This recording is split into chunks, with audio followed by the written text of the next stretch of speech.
બોહરના પરમાણુ મોડલને આધારે પહેલા મુદ્દામાં કક્ષાની ત્રિજ્યાનું સૂત્ર આપણે મેળવ્યું અને બીજા મુદ્દામાં ઇલેક્ટ્રોનના વેગ માટેનું સમીકરણ આપણે તારવ્યું. બરાબર મિત્રો, હવે ત્રીજા મુદ્દા પર જઈએ છીએ જેમાં આપણે ઇલેક્ટ્રોનની ઉર્જા ગણશું.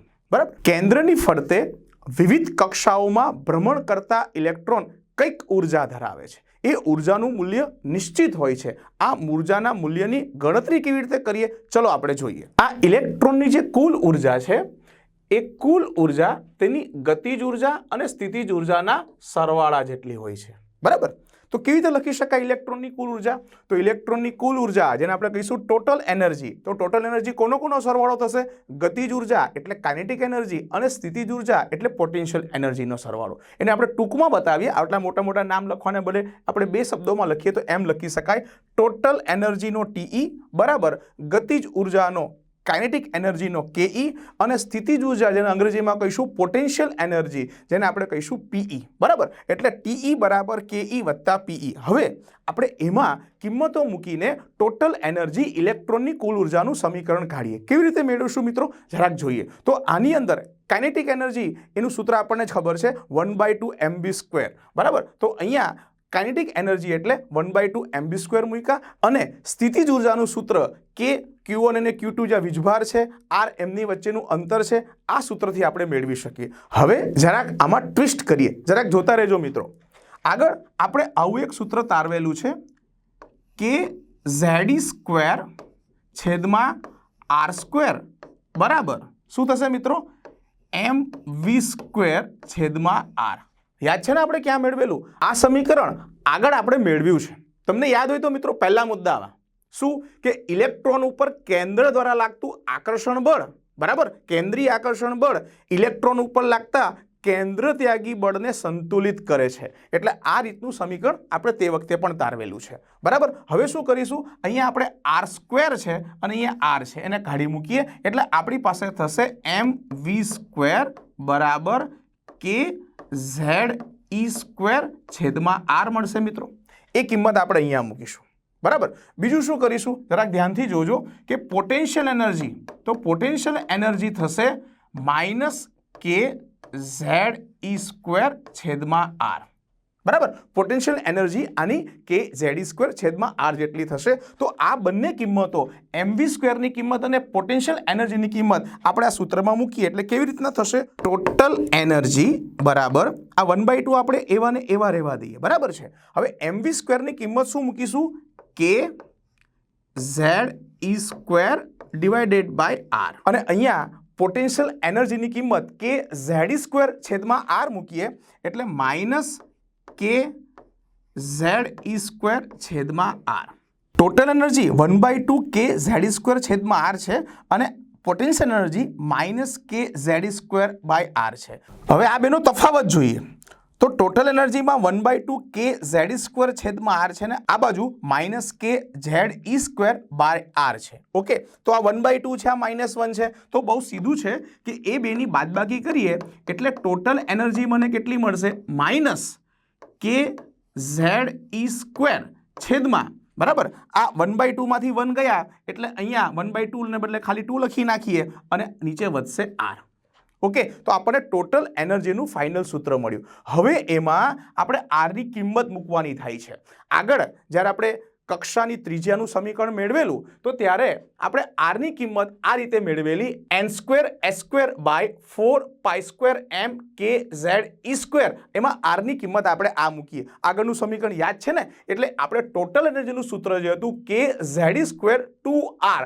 R ને બદલે આપણે આ કિંમત મૂકીએ. અહીંયા 2 અને આ 1/2 m થશે. હવે તમે જોઈ શકો આ છેદનો છેદ છે એટલે આપણે એને ઉપર અંશમાં લઈ જઈએ અને અંશમાં લઈ જઈએ એટલે આખી આ કિંમત 2π² m kZe² ઉપર જશે. હવે ટોટલ એનર્જીનું સમીકરણ આવું થશે. પહેલા તો આપણે 2 લખીએ અને π² m હવે k અને ઉપર આ એટલે k², z અને z એટલે z² અને e² પાછા ઉપર એટલે e ની 4 ઘાત થશે, નીચે n² બાય s² આવશે. બરાબર, હવે બધા અચળાંકોને આપણે સાઈડ ઉપર કરી નાખીએ. આગળ કર્યું હતું તે જ પ્રમાણે તો આપણે 2 m k e ની 4 જે બધા અચળાંકો છે અલગ કરીએ અને આ બાજુ જે ચલ કિંમતો છે z² એટલે પરમાણુ ક્રમાંક અને n² એટલે કક્ષાનો ક્રમ, એ બેને આપણે અલગ કરીએ. હવે આ બધાની આપણને કિંમત મૂકવાની થાય તો ટોટલ એનર્જી આપણને finally -2.18 into 10⁻18 z² by n² અને આ આપણો જવાબ આવશે મિત્રો જૂલમાં.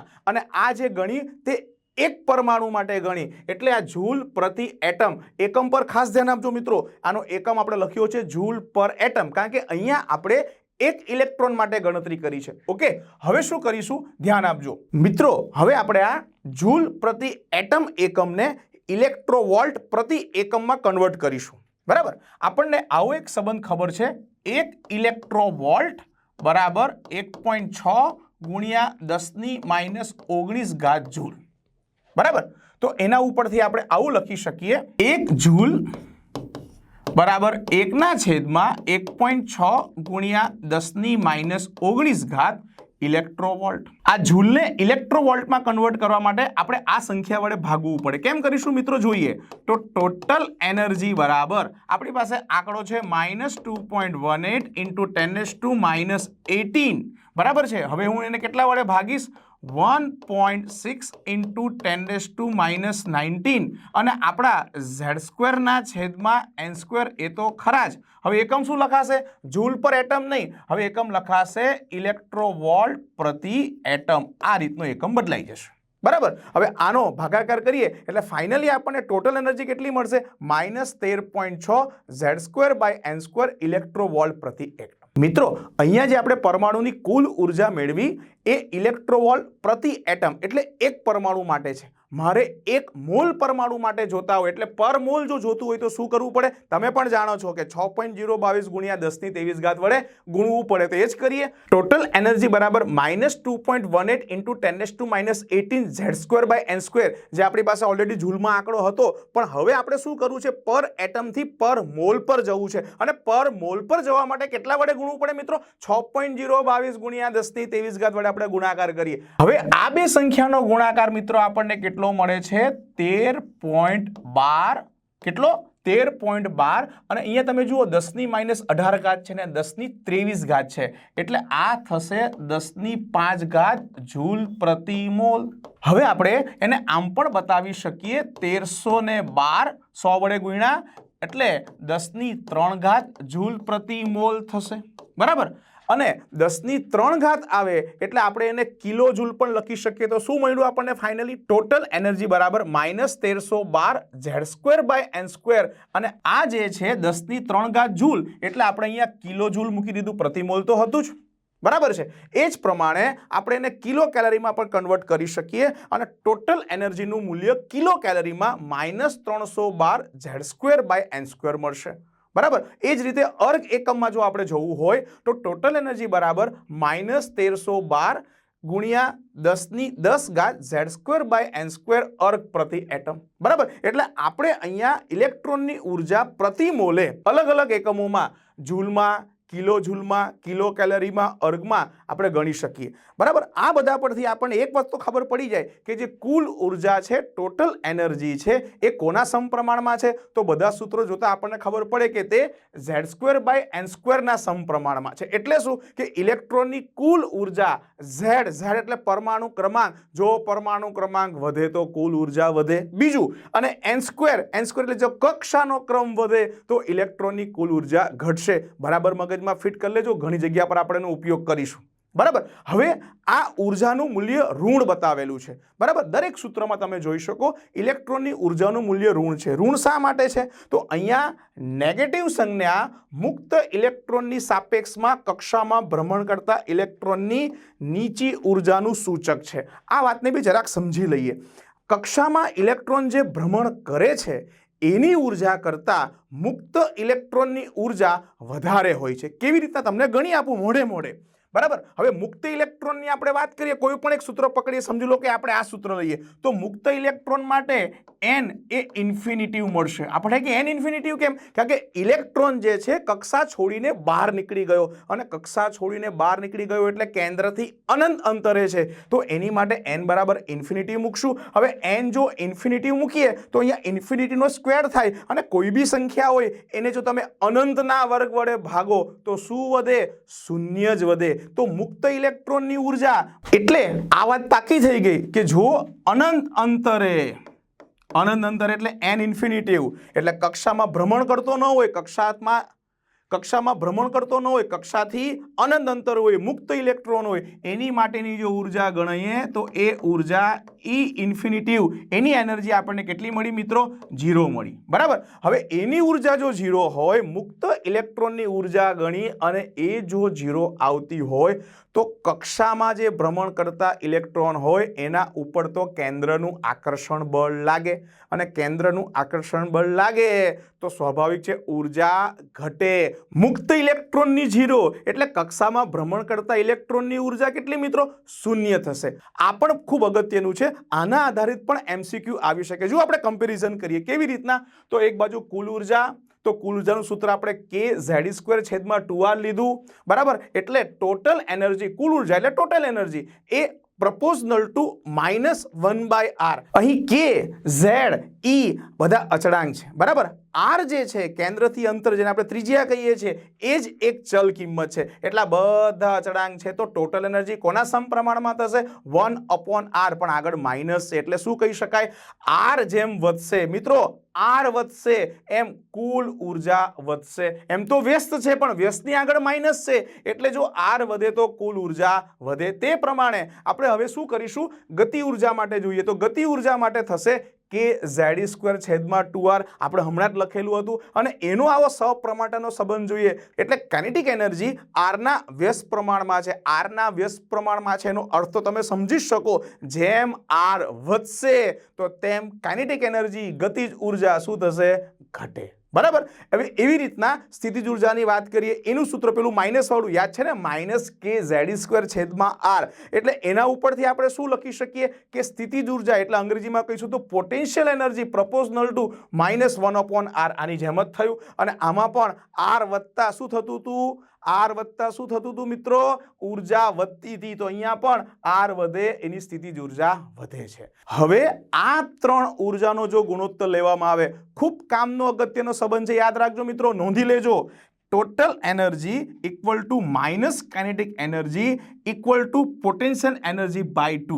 બરાબર. ખૂબ અગત્યનો સંબંધ છે, આપણે ઘણી જગ્યા પર MCQમાં કામમાં આવશે, જરાક ધ્યાન રાખજો મિત્રો. હવે આયનીકરણ ઉર્જાની વાત કરીએ. આયનીકરણ ઉર્જાને અંગ્રેજીમાં કહીશું આયોનાઇઝેશન એનર્જી અથવા આયોનાઇઝેશન એન્થાલ્પી. ટૂંકમાં કહીએ તો આયોનાઇઝેશન એટલે આઈ ને એન્થાલ્પી કે એનર્જીનો ઈ લઈએ. બરાબર છે.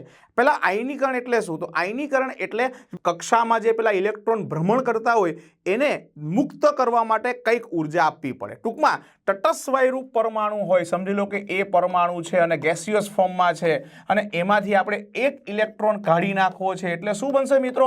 A+ અને ગેસ. આ કાર્ય માટે જરૂરી ઉર્જાને આપણે શું કહીશું? Ionisation enthalpy. બરાબર. આયોનાઇઝેશન એન્થાલ્પી એટલે સરળ શબ્દોમાં કહું તો પરમાણુમાંથી ઇલેક્ટ્રોનને મુક્ત કરવા માટે આપવી પડતી જરૂરી ઉર્જા. આયનીકરણ એન્થાલ્પી એટલે શું? એનો મીનિંગ તો આપણે સમજી ગયા. હવે આયનીકરણ એન્થાલ્પીની ગણતરી કેમ કરીશું? બહુ સરળ છે, જરાક જુઓ. આયનીકરણ એન્થાલ્પી જેને આપણે આયોનાઇઝેશન પોટેન્શિયલ કહીએ, આયોનાઇઝેશન એનર્જી કહીએ. બરાબર છે. તો એ મેળવવા માટે આપણે શું કરીશું? E infinitive minus En. આપણે કે E ઇન્ફિનિટિવ એટલે શું? તો કેન્દ્રથી અનંત અંતરે અથવા અનંત કક્ષામાં રહેલા ઇલેક્ટ્રોનની ઉર્જા અને માઇનસ En એટલે જે કક્ષામાંથી તમે એને દૂર કરો, બીજી કક્ષામાંથી દૂર કરો તો n બરાબર 2 મૂકશો ને ત્રીજી કક્ષામાંથી દૂર કરો તો n બરાબર 3 મૂકશો. બરાબર છે. તો હવે E ઇન્ફિનિટિવ એની ગણતરી તમને જસ્ટ આગળ હમણાં જ કરી કે ભાઈ અનંત અંતરે, કેન્દ્રથી અનંત અંતરે રહેલા ઇલેક્ટ્રોન જેને આપણે કીધેલો મુક્ત ઇલેક્ટ્રોન, તો મુક્ત ઇલેક્ટ્રોનની ઉર્જાનું મૂલ્ય આપણે કેટલું બનાવેલું, કેટલું ગણેલું, તો એનું મૂલ્ય આપણે 0 સ્વીકારેલું, માઇનસ En.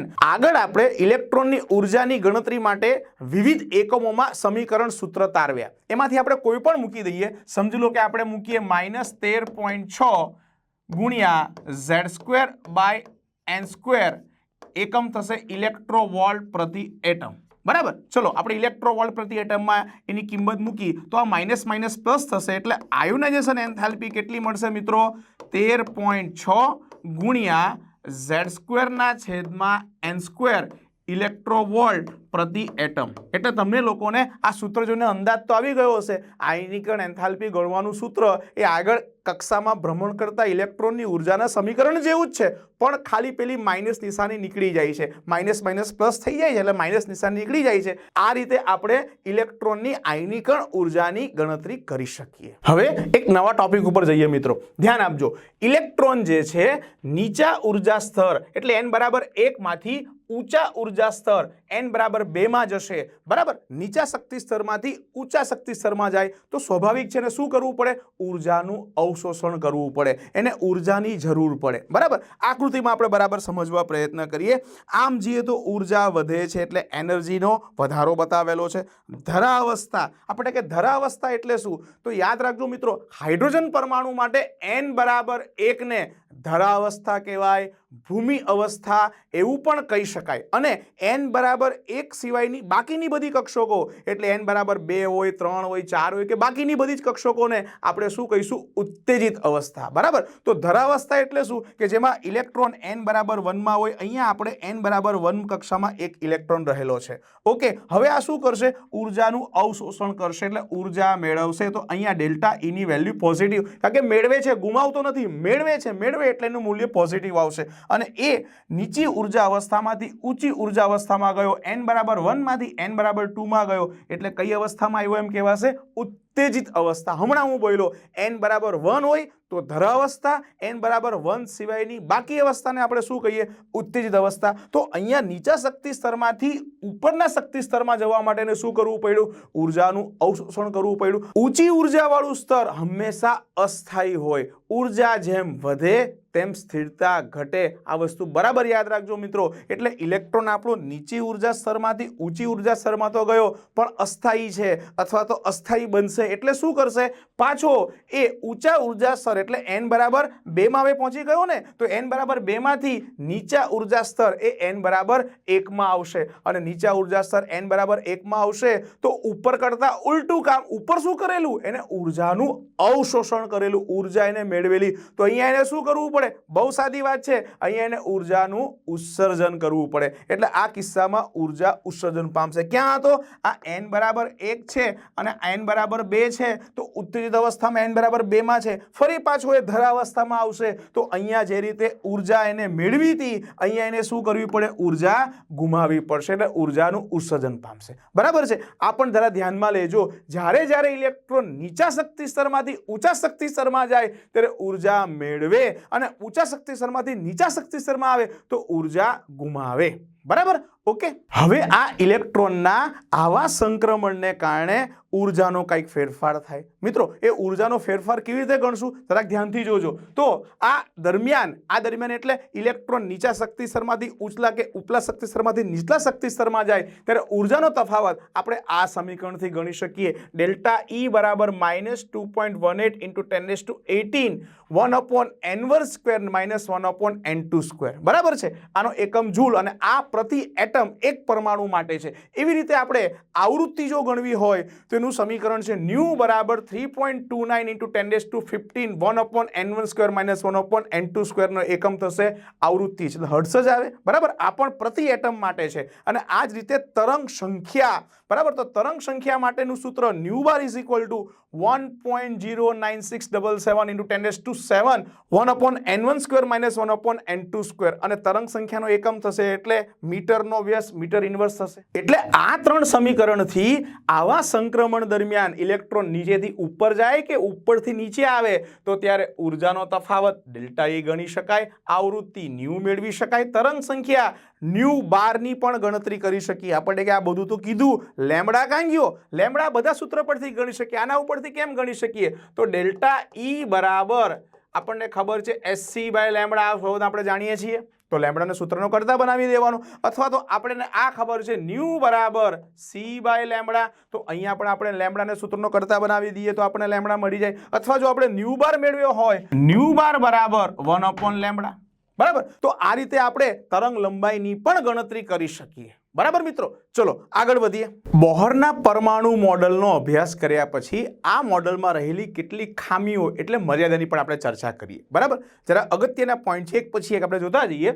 બોહરના પરમાણુ નમૂનાની મર્યાદા એટલે ખામીઓ. પહેલો મુદ્દો, એકથી વધુ ઇલેક્ટ્રોન ધરાવતા પરમાણુના રેખીય વર્ણપટની સમજૂતી આપતો નથી. કોણ નથી આપતો? બોહરનું મોડલ. યાદ રાખજો, બોહરનું મોડલ અથવા આગળ આપણે જે પણ સૂત્ર, સમીકરણ, રજૂઆત જે પણ આપણે કર્યું એ માત્ર અને માત્ર હાઇડ્રોજન પરમાણુ માટે હતું, અથવા તો એવા આયનો માટે હતું કે જેમાં એક જ ઇલેક્ટ્રોન રહેલો હોય, જેમાં એક કરતાં વધારે ઇલેક્ટ્રોન રહેલા હોય, જેને આપણે બહુ ઇલેક્ટ્રોનીય કહી શકીએ. એવા પરમાણુના રેખીય વર્ણપટ આપણે આ બોહર મોડલ દ્વારા સમજાવી શકીએ નહીં. બહુ અગત્યનો મુદ્દો છે. એટલે બોહરની રજૂઆત સાચી તો ખરી, પણ માત્ર કોની માટે? એક ઇલેક્ટ્રોન ધરાવતી પ્રણાલી માટે. બરાબર છે. હવે બીજા મુદ્દાને જોઈએ. બીજા મુદ્દામાં એમ છે, વર્ણપટના ડબલેટ ટ્રિપલેટની સમજૂતી આપતો નથી. બરાબર. નિલ્સ બોહરે પોતાનું એટોમિક મોડલ, પરમાણુય નમૂનો હાઇડ્રોજન પરમાણુના રેખીય વર્ણપટને આધારે રજૂ કરેલો. આમ છતાં વર્ણપટમાં કેટલાક સ્થાને ડબલેટ કે ટ્રિપલેટ ઉદ્ભવે, જેની સમજૂતી આપણને આ પરમાણુ મોડલ આપતો નથી. આ ડબલેટ શું છે? ડબલેટ એટલે બે રેખાઓ એકદમ બાજુમાં હોય એને ડબલેટ કહીશું. જ્યારે 3 રેખાઓ પાસે હોય એને આપણે ટ્રિપલેટ કહીશું. બરાબર. એટલે બે રેખાઓ બાજુમાં હોય ડબલેટ, 3 રેખાઓ બાજુમાં હોય ટ્રિપલેટ. એની સમજૂતી બોહરના મોડલ દ્વારા મળતી નથી. હવે ત્રીજા પોઈન્ટને જોઈએ. વર્ણપટ રેખાઓનું ચુંબકીય ક્ષેત્રમાં થતું વિભાજન, જેને જીમેન અસર, વૈજ્ઞાનિક જીમેનના નામ ઉપરથી. એ જ રીતે વર્ણપટની રેખાઓનું વિદ્યુત ક્ષેત્રમાં થતું વિભાજન, એને સ્ટાર્ક અસર, વૈજ્ઞાનિક સ્ટાર્કના નામ ઉપરથી. એની સમજૂતી આપણને બોહરના પરમાણુય નમૂના દ્વારા મળતી નથી. બરાબર. તો આ જીમેન અસર ને સ્ટાર્ક અસર જે છે એ બોહરનું પરમાણુય મોડલ સમજાવતું નથી. વર્ણપટમાં જ્યાં એક જ રેખા પ્રાપ્ત થતી હોય પણ એને જો વિદ્યુત ક્ષેત્ર લાગુ પાડવામાં આવે, વિદ્યુત ક્ષેત્ર એટલે શું કરીશું? એક એનોડ અને કેથોડ, ધન અને ઋણભારિત પ્લેટ મૂકશું, તો એક રેખાને બદલે એક રેખાનું 2 ભાગમાં વિભાજન થશે. તે જ પ્રમાણે વિદ્યુત ક્ષેત્રને બદલે જો ચુંબકીય ક્ષેત્ર મૂકવામાં આવે તો ચુંબકીય ક્ષેત્રમાં પણ એવું જ થશે. એ રેખાનું 2 ભાગમાં વિભાજન થશે. તો એને જીમેન અસર કે સ્ટાર્ક અસર તરીકે ઓળખાય, જેની સમજૂતી આ નિલ્સ બોહરના પરમાણુય મોડલ દ્વારા મળતી નથી. બરાબર. એના પછીના મુદ્દા ઉપર જઈએ. એનો પછીનો મુદ્દો છે દ બ્રોગલી દ્વારા રજૂ કરાયેલ દ્રવ્યના દૈત્ય સ્વભાવ અને હાઇઝનબર્ગ દ્વારા રજૂ કરાયેલ અનિશ્ચિતતાના સિદ્ધાંત સાથે આ મોડલ સુસંગત નથી. બરાબર. દ બ્રોગલીનો દ્રવ્ય તરંગનો સિદ્ધાંત અને હાઇઝનબર્ગનો અનિશ્ચિતતાનો સિદ્ધાંત એ આપણે પછીના લેક્ચરોમાં ચર્ચા કરીશું. એ 2 ટોપિક સાથે, એ 2 સિદ્ધાંતો સાથે આ મોડલ બંધ બેસતું આવતું નથી. ત્યાર પછીનો મુદ્દો, કક્ષામાં ઇલેક્ટ્રોનની ગોઠવણીની જાણકારી આપતો નથી. કક્ષામાં ફરતા ઇલેક્ટ્રોનના વેગના સમીકરણ કાઢ્યા, ત્રિજ્યાના સમીકરણ મેળવ્યા, ઉર્જાના સમીકરણ મેળવ્યા, એ બધું આપણે કર્યું. પણ કઈ કક્ષામાં કેટલી સંખ્યામાં ઇલેક્ટ્રોન હોય એવી કઈ માહિતી આ મોડલ થકી મળતી નથી. અને છેલ્લો મુદ્દો, પરમાણુ વચ્ચે રાસાયણિક બંધથી અણુઓ બનવાની ક્ષમતા સમજાવી શકતો નથી. આપણે બધા જ જાણીએ છીએ કે પરમાણુ એકબીજા સાથે સંયોજાય, બંધ રચે એટલે પરમાણુમાંથી અણુ બને. બરાબર ને? પણ પરમાણુમાંથી અણુ બને તો કેવી રીતના બને, એમાં કક્ષકોનું શું થાય, એવી કઈ સમજૂતી આ મોડલ દ્વારા મળતી નથી. છેલ્લો મુદ્દો, પરમાણુ વચ્ચે રાસાયણિક બંધથી અણુઓ બનવાની ક્ષમતા સમજાવી શકતો નથી. આપણે બધા જાણીએ છીએ કે બે કે બેથી વધારે પરમાણુ ભેગા થાય, એમની વચ્ચે બંધ બને એટલે અણુની રચના થાય. તો પરમાણુમાંથી અણુ બને તો એમાં કક્ષામાં રહેલા ઇલેક્ટ્રોન સાથે શું વહીવટ થાય, એની શું ફેરબદલી થાય, એવી કઈ સમજૂતી એ આ નિયમ થકી મળતી નથી. બરાબર છે. તો મિત્રો આપણે આ સેશનમાં નિલ્સ બોહરના પરમાણુ મોડલને જોયો, એની મર્યાદા આપણે પૂરી કરી. ઓકે મિત્રો.